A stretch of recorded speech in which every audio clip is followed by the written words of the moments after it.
प्रश्नकाल में आपके साथ मैं हूं स्वप्निल। दिल्ली का दंगल चरम पर है। विपक्ष ने बीजेपी और चुनाव आयोग को घेर रखा है। एएपी प्रवेश वर्मा पर नोट बांटने के आरोप लगा रही है।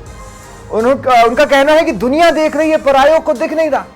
इधर बीजेपी रैलियों में अब तक इक्का दुक्का बात नजर आए, बटेंगे तो कटेंगे और एक है तो सेफ है की तख्तियां बढ़ा चुकी है। नारे भी तेज हुए हैं। इधर खबरों में कांग्रेस कहां है, ढूंढना पड़ रहा है। ऐसा लगता है कि कांग्रेस बीजेपी एएपी के चक्रव्यूह में फंस कंपटीशन में पिछड़ गई। इन सबके बीच सबसे बड़ा सवाल यही है कि फेयर गवर्नेंस का वादा कर रही पार्टियां अनफेयर के जाल में क्यों उलझ गई हैं? क्या बीजेपी अब डेस्परेशन मोड में आ गई? क्या एएपी आयोग को घेर सीएम फेस पर सेफ फील कर रही है? क्या कांग्रेस खुद को जीत का दावेदार बताते बताते एएपी से दोस्ती को ताक पर रख रही है? आज इसी पर चर्चा करेंगे। मेरे साथ जो गेस्ट जुड़ रहे हैं आपको इंट्रोड्यूस करवा देता हूं। मेरे साथ प्रियदर्शी भटनागर जी हैं, इस वक्त कांग्रेस प्रवक्ता हैं, और कुछ ही देर में कुछ और गेस्ट भी मेरे साथ जुड़ेंगे। प्रियदर्शी जी, स्वागत है आपका समाचार प्लस पर। प्रियदर्शी जी, मेरा पहला सवाल आपसे यही है, ना बीजेपी आपको कंपटीशन मान रही है, ना आम आदमी पार्टी आपको कंपटीशन मान रही है। ये कोई अच्छी छवि तो नहीं होती लोगों के बीच में पहुंचने की? देखिए इनके मानने या नहीं मानने से कोई फर्क नहीं पड़ता। हमारा ध्यान, हमारी पार्टी का ध्यान इस चीज में है कि जनता हमें माने, और जनता के मानने के लिए हमारा गौरवशाली इतिहास रहा है, चाहे वो आप दिल्ली से ले लीजिए, चाहे पूरे देश से ले लीजिए। आजादी का इतिहास और कांग्रेस का इतिहास एक समान है। हमने जनता के लिए बहुत काम किए हैं, लेकिन कुछ समय तक आज ऐसी स्थिति आ गई कि हमको जनता ने अस्वीकार किया, लेकिन हमने नए सिरे से नई तैयारी के साथ में जनता के बीच में काम किया है। और काम करने के साथ साथ में इन वर्तमान चुनावों को लेके हमारी कई योजनाएं हैं, जैसे प्यारी दीदी योजना है, जीवन रक्षा योजना है, युवा उड़ान योजना है, और बहुत सारी योजनाएं हैं जिन हमारे कमिटमेंट, जिन गारंटियों के साथ में हम चुनाव पर आए हैं। नहीं, लेकिन दिल्ली में तो उस पर बात ही नहीं हो रही ना। जनता हमें वोट देगी। दिल्ली में मोटे तौर पर जो हवा बनाई जा रही है वो तो उसके आसपास बनाई नहीं जा रही है। देखिए, हवा तो हर पार्टी चाहती है कि सिर्फ हवा उसी की बने। तो आज बीजेपी भी यही चाह रही है, आप पार्टी भी यही चाह रही है, और कांग्रेस पार्टी यही है। और जबकि असली हवा तो जनता बनाएगी, वो अपने को चुनावों के बाद पता चल जाएगा, वोटिंग वाले दिन पता चल जाएगा, परिणाम से पता चल जाएगा। लेकिन इस बार हम कॉन्फिडेंट हैं क्योंकि जनता ने बीजेपी को भी देख लिया है। नहीं, लेकिन 2 मिनट प्रियदर्शी भाई, मैं आपसे एक बात कहता हूं। देखिए, मैं ये मानता हूं कि ये एक है तो सेफ है और बटेंगे तो कटेंगे का जो नारा था वो जम्मू कश्मीर में चल नहीं सकता था, इसलिए बीजेपी ने वहां कहा नहीं। झारखंड में कोशिश की, नहीं हो पाया, लेकिन महाराष्ट्र और हरियाणा में चल गया। अब मसला यह है कि जैसे ही पुजारियों से जुड़ी बात अरविंद केजरीवाल ने की, एक है तो सेफ है के नारे या बटेंगे तो कटेंगे के साथ बीजेपी आ गई। इन नारों ने आपको हर जगह दंशी दिया है, तो इस फील्ड में तो आप वैसे भी लग रहा है कि पीछे ही जा रहे हैं। नहीं, देखिए कभी भी इस तरीके के जो बांटने वाले नारे होते हैं, ये विभाजनकारी नारे होते हैं, ये कभी भी देश हित में या किसी के भी हित में नहीं हो सकते। कांग्रेस का इतिहास रहा है सद्भाव और सबको साथ लेना है, और भाईचारा का जो इतिहास है ना, वो इतिहास जनता जानती है कि हम तटस्थ भूमिका में हैं। नहीं, लेकिन अगर जनता इस नारे को पसंद कर रही है और जनता इस नारे पर मैंडेट दे रही है, नहीं 2 सेकंड, अगर जनता इस नारे पर मैंडेट दे रही है, जनता इस नारे को पसंद कर रही है, तो हो सकता है कि आप जनता का मूड भांपने में अक्षम हो चुके हैं। देखिए ऐसा नहीं है। एक तो प्रयास होता है भ्रम फैलाने का। भारतीय जनता पार्टी, आप पार्टी आज भ्रम फैलाने का इन नारों के माध्यम से प्रयास करिए, लेकिन हम हमारे कमिटमेंट के साथ में, हमारी वचनबद्धता के साथ में, हमारी जो कथनी और करनी में समानता है, उसको लेके जनता के बीच में खड़े हैं। तो आज हमें उम्मीद है जनता से न्याय की, जनता हमारे साथ न्याय करेगी। एक तो वो है जो एक सेफ है, बटेंगे कटेंगे इस तरीके के नारों के आधार के ऊपर सत्ता पाना चाहते हैं। एक अपने इतिहास, अपने योगदान, अपनी निष्ठा के आधार के ऊपर हम चाहते हैं कांग्रेस पार्टी को। हमें उम्मीद है क्या उसकी निष्ठा के आधार के ऊपर जनता इस बार चुनेगी, और ऐसा नहीं है। लेकिन कंफ्यूजन भी तो है ना प्रियदर्शी भाई। देखिए क्या हो रहा है कि कांग्रेस को लेकर एक कंफ्यूजन किस तरह से क्रिएट होती है। लोकसभा, राज्यसभा में आम आदमी पार्टी के चेहरे आपके साथ खड़े नजर आ जाते हैं। अब मसला क्या है कि आज की डेट में आप ये कह रहे हैं कि केजरीवाल से बड़ा भ्रष्टाचारी है ही नहीं कोई, और इसके बावजूद उसको आप INDIA से निकाल फेंकने को तैयार नहीं है। आम आदमी पार्टी आगे बढ़कर ये कह रही है कि हम दूसरों को मना लेंगे और कांग्रेस को निकाल फेंकेंगे। मतलब कहने का मतलब है आप तो कंफ्यूज ही कर रहे हैं ना कि अगर आम आदमी पार्टी के खिलाफ है नहीं। तो आपको हमेशा खिलाफ होना चाहिए था। आम आदमी पार्टी का अरविंद नहीं। केजरीवाल वो चेहरा है जिसने शीला दीक्षित को अय्याश महिला और न जाने क्या क्या कहा, और इसके बावजूद आप शीला दीक्षित के विकास को तो याद रखते हैं लेकिन उनकी बेइज्जती को भुला देते हैं। देखिए, पहली बात तो यह है कि जो इंडिया गठबंधन है वो लोकसभा चुनावों को लेकर हुआ, और आपने देखा होगा लोकसभा चुनावों में जो सीट शेयरिंग थी उसमें आप पार्टी, कांग्रेस और जितने भी दूसरे घटक दल हैं सबने आपसी सामंजस्य के साथ में एक पूरा बेहतर प्रदर्शन किया, अच्छे परिणाम आए। लेकिन विधानसभा स्तर पर हमारा वो कोई समझौता नहीं है। अरे हम भाई, भी जिसको आप स्वतंत्र देश का सबसे हमारे बड़ा पर भ्रष्टाचारी बच्चे- करार दे रहे हो ये- उसके साथ खड़े क्यों हो गए? मैं तो ये कह रहा हूं ना, अगर कोई देश का सबसे बड़ा भ्रष्टाचारी है तो लोकसभा के स्तर पर हम उसे माफ कर देंगे, विधानसभा स्तर पर माफ नहीं करेंगे। ये तो स्टांस हो ही नहीं सकता ऐसा ना। नहीं है समय, नहीं ऐसा नहीं है, बिल्कुल मैं आपकी बात से सहमत हूं, लेकिन समय और परिस्थितियों के हिसाब से ही निर्णय लिए जाते हैं। आज अरे परिस्थिति ये प्रियदर्शी भाई, कि जो नहीं नहीं, भ्रष्टाचार सामने प्रियदर्शी आ रहा भाई, है तो उसको आज हम उजागर कर प्रियदर्शी रहे भाई, हैं। आज केजरीवाल कानून के जो समझ, भ्रष्टाचार दो है- सेकंड प्रियदर्शी भाई, आप किसी को सबसे बड़ा भ्रष्टाचारी ठहराएं तो परिस्थितियां कैसी भी हो आप उसके बिल्कुल। साथ खड़े कैसे हो सकते हैं? क्या कांग्रेस का चाल चरित्र चेहरा नहीं, ऐसा हो गया है कि वो भ्रष्टाचारियों के साथ नहीं नहीं मजबूरी ऐसा- में खड़ा हो जाए? आज जो सच्चाई उजागर हुई, आज जो सच्चाइयां उजागर हो रही हैं, आज जो उजागर हो रही है दिन प्रतिदिन, जो असली चेहरा है आज जनता के बीच तो में अनाउंस सामने आया कीजिए है ना कि कि हम कौन आम आदमी जनता पार्टी को के साथ खड़ी है। INDIA से बाहर कर रहे हैं, अनाउंस कर दीजिए। किसने मना किया है, किसने रोका है? देखिए, जो भी घटक दल है ना इंडिया के अंदर, वो कौन रहेगा और कौन नहीं रहेगा वो किसी भी एक दल के हाथ में नहीं है। ना तो कांग्रेस पार्टी के हाथ में है ना आप तो पार्टी के आपने हाथ में है। INDIA वो के सबके आपसी निर्णय के आधार पे होता है, INDIA में सबके आपने कोई सामंजस्य ये के साथ प्रपोजल में। रखा? आपने INDIA में अभी तक कोई भी ऐसा प्रपोजल रखा कि हम आम आदमी पार्टी को हटाना चाहते हैं INDIA से क्योंकि वो भ्रष्टाचारी है? देखिए, अभी विधानसभा चुनाव है, विधानसभा चुनावों को लेके दोनों पार्टियां फील्ड में हैं। लोकसभा के चुनाव अभी है नहीं, लोकसभा के चुनावों को लेके ये गठबंधन हुआ है, तो अभी यहाँ वो ये स्थिति है ही नहीं। अभी तो हम अलग हैं चलिए, उनसे। ठीक है, बिल्कुल ठीक है, साफ तौर पर हमें, और ठीक जो है। उनकी गलतियां हैं वो हम उजागर कर रहे हैं। ठीक है, मेरे साथ राधेश्याम उनकी उपाध्याय भी असलियत जुड़ को चुके उजागर हैं, करें। आम आदमी पार्टी के प्रवक्ता है। राधेश्याम जी, स्वागत है आपका समाचार प्लस पर। राधेश्याम जी, मेरा एक देखिए, मैं इस बात की तो दाद दूंगा कि बहुत लंबे समय के बाद ऐसा मोमेंट आया है जब कोई राजनीतिक दल चाहता है कि बीजेपी हम जो पिच बनाए उस पर आकर खेले और बीजेपी को खेलना पड़ रहा है। जैसे आपका पुजारी वाला वादा था, तो बीजेपी को बटेंगे तो कटेंगे, और एक है तो सेफ है कि तख्तियां बढ़ानी पड़ी अपनी रैलियों में। तो यहां तो मैं आपको दाद दूंगा, लेकिन अब मसला क्या है कि इस पोर्शन के खिलाड़ी हैं बीजेपी। आपको मुस्लिमों का दर्द भी दिखा, तो वो महाराष्ट्र में दिखा है आपके आज कुछ नेताओं के। अगर मैं ट्वीट्स देख लूं, खासकर अरविंद केजरीवाल के, उसके आधार पर कह रहा हूं मैं, तो इस पिच की तो सिद्धस्त है बीजेपी। क्या आपने गलत जाल तो नहीं बुन लिया? देखिए स्वप्निल जी, इस देश में हर आदमी वोट देकर सरकार बना रहा है, और जब वो वोट देता है तो उसके वोट को इस तराजू से तोला जाता है कि उसको जाति, धर्म, मजहब के नाम से तोल दिया जाता है।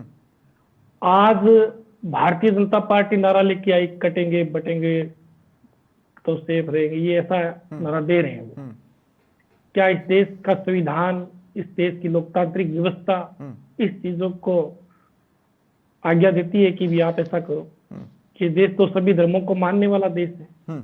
इस देश के अंदर सभी लोग रहते हैं, हिंदू, मुस्लिम, ईसाई, क्रिश्चियन, पंजाबी सब रहते हैं। लेकिन भारतीय जनता पार्टी की जो नीति और रीति रही है वो वास्तव में काटने और बांटने की रही है।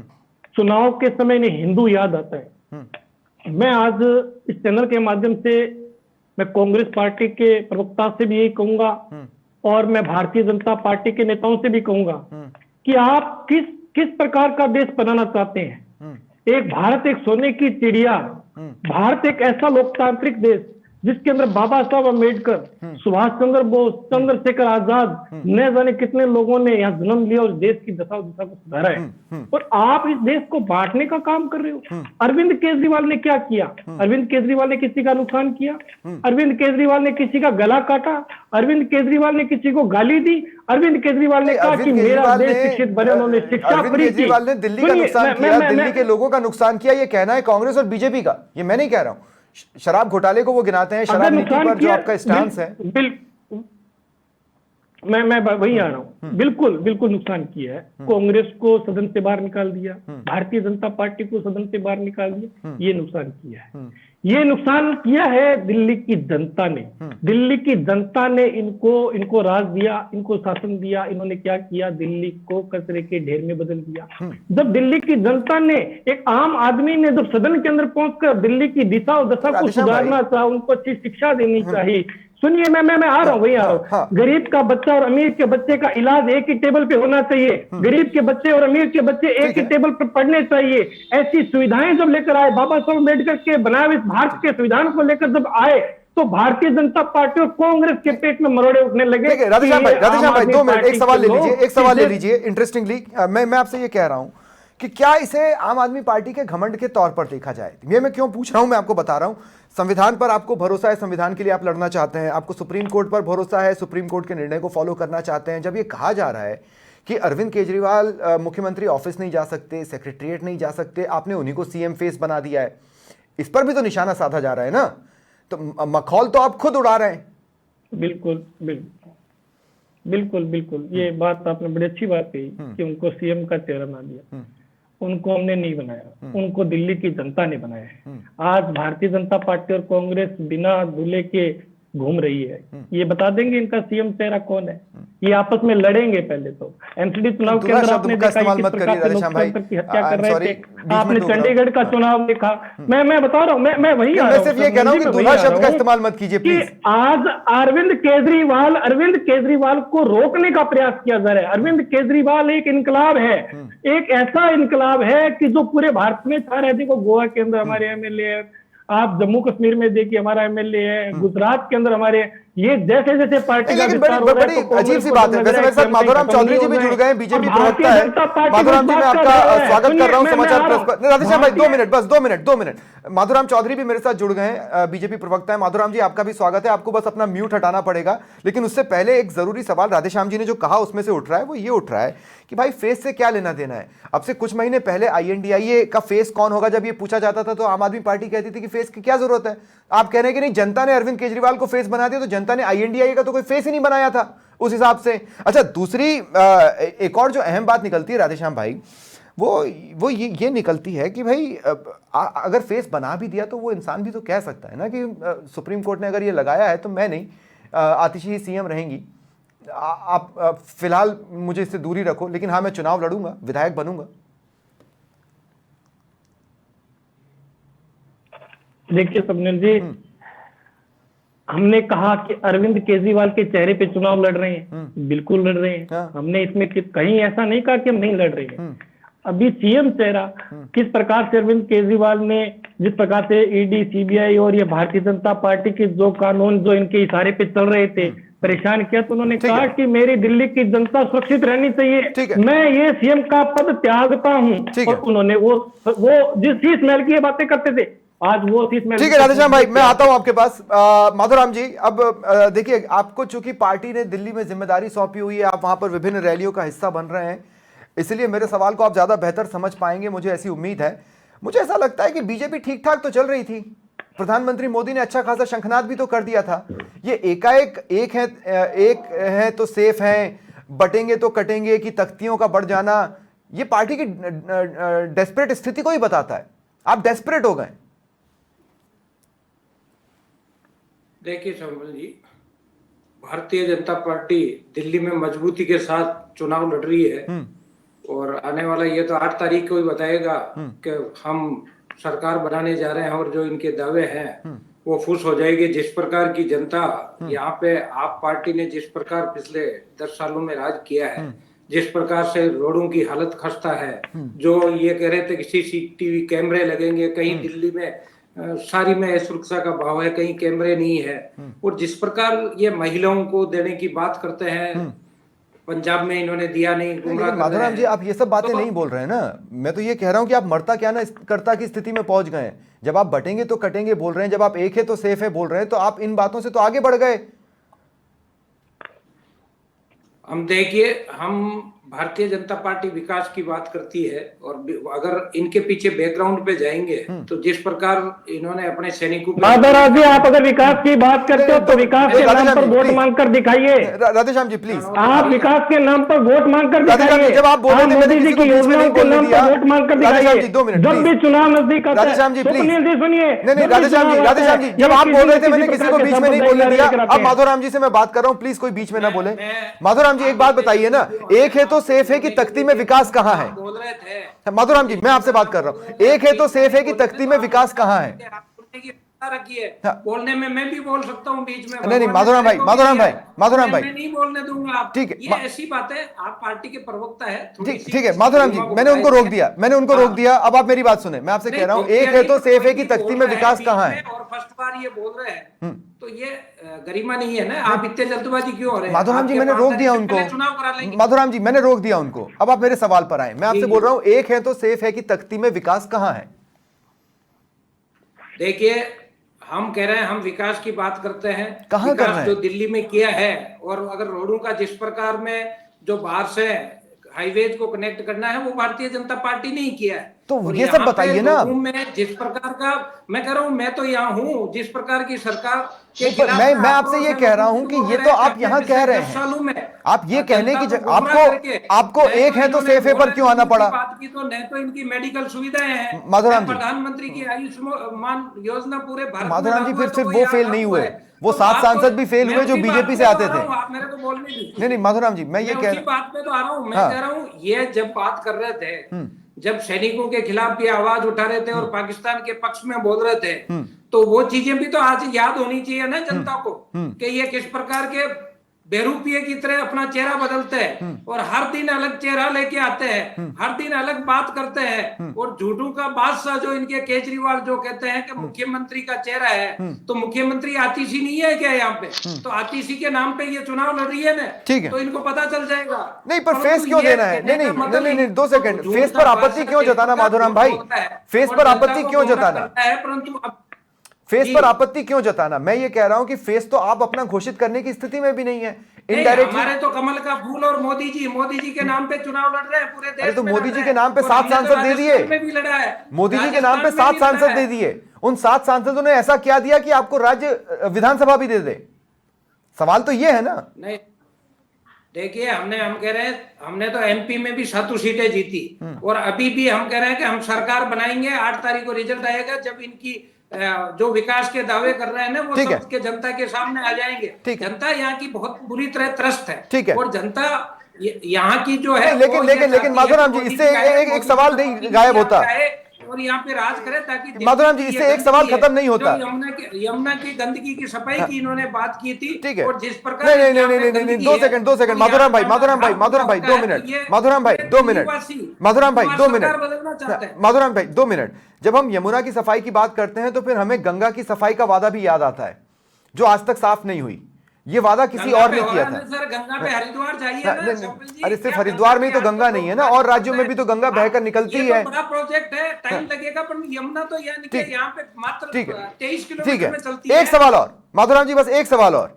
ये प्रवेश वर्मा पर बार बार आरोप लग रहे हैं कि वो नोट बांट रहे हैं। आम आदमी पार्टी का कहना है कि दुनिया को दिख रहा है, आयोग को नहीं दिख रहा है। अच्छा, कुछ ऐसे वीडियोस यूट्यूब पर भी आए, सोशल मीडिया पर भी आए, जिसमें महिलाओं के हाथ में लिफाफे थे, जिसमें कुछ पैसे रखे थे, 1100-1200 रुपए रखे थे, और उस पर भाई प्रवेश वर्मा की तरफ से बहनों को उपहार।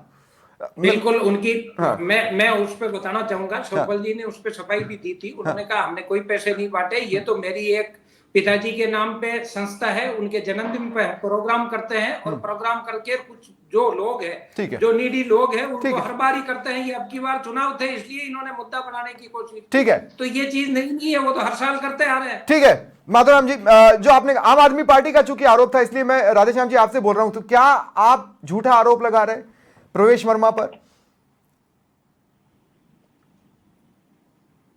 राधेश्याम उपाध्याय, आवाज नहीं आ रही सर। राधेश्याम जी सुन पा रहे हैं मुझे?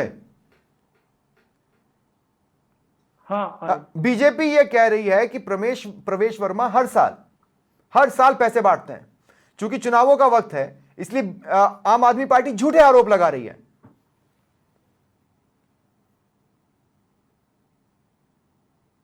देखिए प्रवेश वर्मा तो पैसे बांट रहे हैं, वो अनाप शनाप शब्द बोल रहे हैं, वो किसी को दिखाई नहीं दे रहा। अब वो सफाई दे रहे हैं कि वो हर वर्ष बांटते हैं, तो हर वर्ष बांटते तो वो चुनाव में क्यों बांट रहे हैं? और अगर अभी मैंने इनका माधवराव जी का जो ये कह रहे थे कि बीजेपी विकास की बात करती है, दिल्ली के अंदर 7 सांसद है, आपकी एक भी कोई ऐसी योजना हो, मोदी जी की कोई एक ऐसी योजना हो, वो चाहे नोटबंदी पे मांग ले, चाहे वो देशबंदी के नाम पर वोट मांग ले, वो किसी एक चीज पर तो वोट मांग कर दिखाए। जब भी चुनाव नजदीक आता है तो बोले कटेंगे बटेंगे तो कटेंगे, एक है तो सेफ है। आप अपनी योजनाओं पे बात क्यों नहीं करते? आप कोरोना के इंजेक्शन राधेश्याम भाई, 2 सेकंड राधेश्याम भाई, क्या है जैसे कानून व्यवस्था पर जब आप बात करते हैं तो आपके पास उदाहरण देने के लिए सिर्फ एक पंजाब बचता है, जहां पर अदालत ने खुद कह दिया कि यहां पर तो कानून की स्थितियां गिर रही हैं, तो कानून व्यवस्था तो आपका भी यूएसपी नहीं है। देखिए कानून व्यवस्था पंजाब की कहाँ खराब है? मैं नहीं कह रहा हूं, अदालत ने अपना ऑब्जर्वेशन बताया।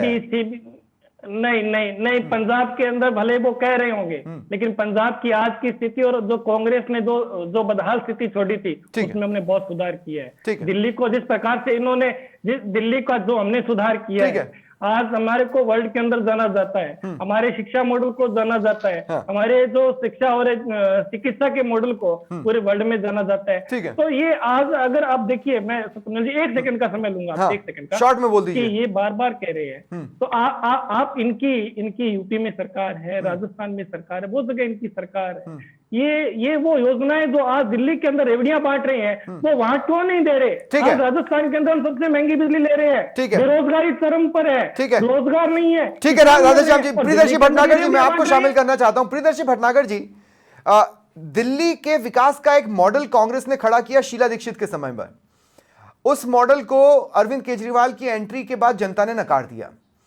आज हो सकता है कि लोग उस पुराने मॉडल को याद कर रहे हो, मैं इससे मना नहीं करता, हो सकता है लोग कर रहे होंगे, लेकिन जिस बेसिस पर आपको एक बार नकारा जा चुका है, 2 बार नकारा जा चुका है, संभावनाएं तो यह भी है कि तीसरी बार नकार दिया जाए, क्योंकि मैं एक बार फिर दोहरा रहा हूं, न बीजेपी आपको कंपटीशन मान रही है, न आम आदमी पार्टी आपको कंपटीशन मान रही है। देखिए,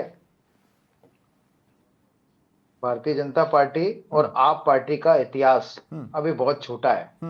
कांग्रेस के इतिहास और योगदान के सामने ये कहीं पर भी स्टैंड नहीं करते हैं, चाहे वो दिल्ली का इतिहास हो, चाहे पूरे देश का इतिहास हो। कांग्रेस पार्टी को संगठन ने बहुत मजबूती से इन 5 सालों के अंदर बहुत मजबूती से काम किया है, और भारतीय जनता पार्टी और आप पार्टी का असली चेहरा जनता के सामने लाए हम, और आए दिन हम जनता के जुड़े हुए मुद्दों को हमने उठाया है। तो हमें पूरा विश्वास है जनता आज हमारे साथ है। हम सिर्फ एक गलती भुगत रहे हैं 2013 के अंदर। आज कांग्रेस पार्टी ने जो गलती 2013 में हम लोगों से हो गई थी अनायास, कि हमने आप पार्टी को एक मौका दे दिया था भारतीय जनता पार्टी को दरकिनार करने के लिए, वही एक हमारा गलत स्टेप था। ठीक है प्रियदर्शी भाई, आज हम मजबूत, ठीक है, अब हम वापस से मजबूती के तौर पर खड़े हम मतगणना के दिन इस पर जरूर नजर रखेंगे। एक सवाल माधोराम जी से, उसके बाद मैं ये डिबेट क्लोज करूंगा। माधोराम जी, मैं आपसे एक बात पूछना चाह रहा हूं, देखिए आपके पास गिनाने के लिए ये होता कि 2 बार 7 सांसद दिल्ली ने बीजेपी को दिए, वो 7 सांसद क्या स्पेशल लेकर आए?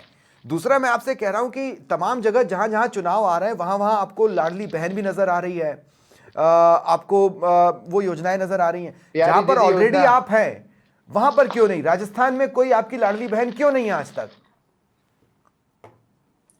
देखिए संपल जी, आप कह रहे हैं कि अगर आपके सांसद जीत रहे हैं, अगर राधेश्याम जी को ये अपन कहे हैं कि हमारे सांसद अगर नहीं जीतते तो जनता दोबारा नहीं जिताती भाई, इस चीज का अगर द्वारका एक्सप्रेस वे बनाया है यहाँ पे, आपको पता है यहाँ पे गुड़गांव के अंदर 72 घंटे तक जाम लगा था, लोग घर नहीं पहुंच पाए थे। तुरंत मोदी जी ने और गडकरी जी ने योजना बना के और पूरी दिल्ली को जो इस जाम से बचाने का काम किया, और जिस प्रकार सरकार का, जबकि ये तो केजरीवाल सरकार तो सो रही थी और आज भी सो रही है। मैं अभी नजफगढ़ के एरिया में सड़कें द्वारका की आप देखिए, जो है यहाँ की एमसीडी को बनानी है, उनकी बहुत बुरी हालत है यहाँ पे।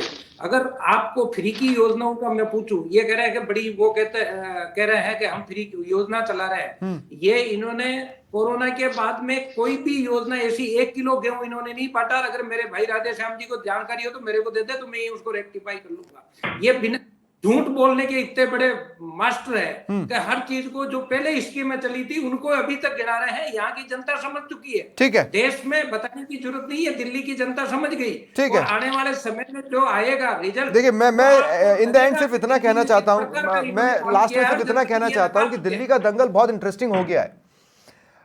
नतीजे किस तरह के रहते हैं इस पर सभी की निगाहें रहेंगी, लेकिन उसके जो नतीजे होंगे उसका एनालिसिस बहुत बड़ा संदेश देने वाला है, इसमें कोई दो राय नहीं है। बहुत बहुत शुक्रिया आप सभी का मेरे साथ जुड़ने के लिए और इस चर्चा में शामिल होने के लिए। फिलहाल इतना ही, नमस्कार।